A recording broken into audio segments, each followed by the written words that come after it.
क्या आप जानते हैं कि जनरल ज़ियाउल हक ने नौजवान पॉप स्टार नाज़िया हसन को ऐवान सदर बुलाकर कैसे सरप्राइज़ किया? 65 की जंग के हमारे आर्मी चीफ दिन भर दुश्मन मुल्क के फ़ौजियों से लड़ते तो रात को इनकी भूत प्रेत और जिन्नात से लड़ाई होती। पाकिस्तानी फिल्मों में आइटम सॉन्ग्स की मशहूर डांसर मैडम तराना किस जनरल साहब की मरहून मिन्नत कौमी तराना के नाम से मशहूर हुई? जनरल कमर जावेद बाजवा सहाफ़ियों से कौन सा सवाल बार बार पूछा करते थे? जब मौलाना फजलुर रहमान को एक जनरल साहब पर केस करने का मशवरा दिया गया तो उन्होंने कैसे रिएक्ट किया? इस समेत हमारे फौजी जनरल्स के ढेरों मज़ाहिया वाक़ियात आज की वीडियो का हिस्सा हैं। आप देख रहे हैं ग्रेटर पाकिस्तान और मैं हूं जमालदीन अंसारी। एक ज़माने में पाकिस्तानी फिल्मों की एक्ट्रेस तराना का बहुत चर्चा था। ईरानी नस्ल मिस तराना एक्टिंग से ज़्यादा डांस में माहिर समझी जाती थी। एक रोज़ जब अदाकारा तराना फौजी सदर जनरल याह्या खान से मिलने सदारती महल आई तो ड्यूटी पर मामूर अहलकारों ने तराना की गाड़ी को बिला रोक टोक अंदर जाने दिया। रात गए मुलाकात के बाद जब वो वापस जाने लगी तो मरकज़ी दरवाज़ों पर मौजूद अहलकारों ने अदाकारा तराना को खूब प्रोटोकॉल देते हुए इसे सल्यूट किया। ऐसे ज़बरदस्त प्रोटोकॉल पर अदाकारा तराना रुक गई और पूछा, क्या बात है, जब मैं रात में आई थी तो तुमने सल्यूट नहीं किया था और जब मैं वापस जा रही हूँ तो बड़े पुरजोश अंदाज में सल्यूट कर रहे हो। इसकी वजह क्या है? सिपाही ने जवाब दिया, मैडम, ऐवान सदर में दाखिल होते वक्त आप सिर्फ तराना थीं और सदर मुमलिकत से मुलाकात के बाद अब आप कौमी तराना बन चुकी हैं और कौमी तराना को सल्यूट करना हमारा फ़र्ज़ है। जनरल ज़िया के राइट हैंड समझे जाने वाले जनरल फजलुल हक इनके मार्शल के दौर में सुबह केपीके के गवर्नर बने। फिर वो इंतखाबी सियासत में आए और 88 के आम इंतखाबात में इस्लामी जमहूरी इत्तेहाद के टिकट पर MNA मुंतखब हुए। 90 के जनरल इलेक्शन में वो कौमी असम्बली की बजाय सूबाई असम्बली के मेंबर इलेक्ट हुए। आपने नोट किया होगा कि जनरल साहब पहले गवर्नर, फिर निगरान वजीर आज़म, बाद में MNA और बाद MPA बने। इनके सियासी कैरियर की ये तरतीब आपको हैरान कर देने के लिए काफ़ी है। जनरल फजलुल हक की बेगम भी उनसे कहा करती थी कि लोग तरक्की करते हुए नीचे से ऊपर की तरफ जाते हैं, मगर आप ऊपर के नीचे की तरफ आए। अब आप ज़िला कौंसिल के मेंबर और फिर जनरल कौंसिल कब बनेंगे?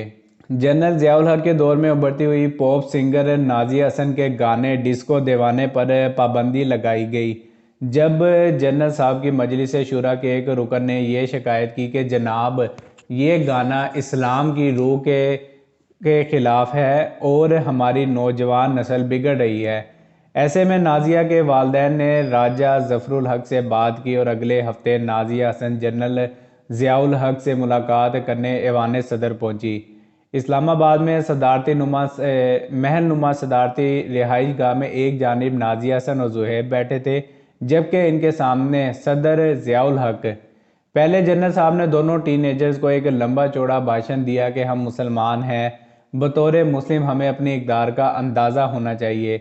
एक दिन हम सब ने मरना है। अगर हम अल्लाह के अहकामात को नहीं मानेंगे और बेहयाई को फ़रोग़ देते रहेंगे तो अल्लाह को क्या मुँह दिखाएंगे। जनरल ज़िया का लेक्चर सुनकर नाज़िया और ज़ुहैब एक दूसरे का मुंह देखने लगे। फौजी सदर से रहम की कोई तवक्का नहीं। दोनों टीनएजर्स की उम्मीदें टूट चुकी थीं। खैर, जनरल ज़ियाउल हक ने जाते हुए डिस्को दीवाने गाने पर से पाबंदी हटाने के ऑर्डर्स कर दिए। नामवर सियासतदान मियाँ जाहिद सरफराज ने अपने एक इंटरव्यू में बताया कि साल 1978 में एक रोज़ गवर्नर पंजाब जनरल जिलानी ने फ़ोन करके मुझे अपने घर बुलवाया। मैं तब कॉमर्स मिनिस्टर था। जनरल जिलानी ने अनार का जूस मंगवाने के लिए आवाज़ दी, नवाज़ इधर आओ। सफ़ेद कुर्ता शलवार में मलबूस वो नौजवान भागता हुआ आया। मैंने पूछा, ये कौन है? तो जनरल जिलानी कहने लगे, ये इत्तफाक फाउंड्री वाले मियाँ शरीफ का बेटा है। रऊफ़ क्लास्टर बताते हैं कि जब भी सहाफ़ियों की जनरल कमर जावेद बाजवा से मुलाकात होती तो वो हमसे हमारी सैलरीज पूछा करते। जब कोई सहाफ़ी ने बताता कि मेरी 30 लाख तनख्वाह है तो जनरल साहब को ताज्जुब होता और वो कहते हैं मेरी तो इतनी तनख्वाह नहीं है। फिर जनरल बाजवा पूछते फिर आप टैक्स कितना देते हैं, तो इन्हें जवाब मिलता हजूर टैक्स काटने के बाद हमारी तनख्वाह इतनी बनती हैं। पाकिस्तानी तारीख के पावरफुल जर्नैल और सदर अयूब खान के दौरे हुकूमत में health minister general Wajid Ali Barki का एक वाक़या सुनाता चलूँ। एक मरतबा मारूफ मज़ा निगार कर्नल शफीउर रहमान इनसे मिलने CMH पिंडी आए।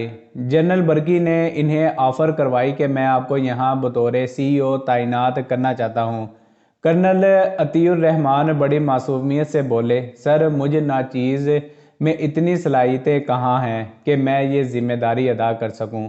आप किसी काबिल बंदे का इंतखाब करें।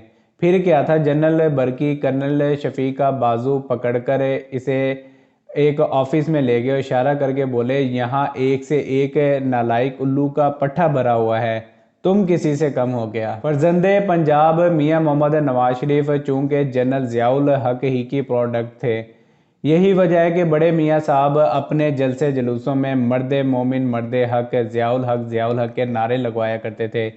तो इसे काउंटर करने के लिए 4 सूबों की जंजीर यानी बीबी बेनज़ीर के ज्याले ये नारा लगाते, डींगी मुझ ते कानी अख ज़ियाउल हक, जिसका उर्दू तर्जमा कुछ यूं है कि जनरल ज़ियाउल हक की मूछें टेढ़ी और आंखें भींगी हैं। मेजर जनरल नसीरुल्लाह खान बाबर हमारी सियासी और अस्करी तारीख का एक ऐसा बाप है जिन्हें झुटलाया नहीं जा सकता।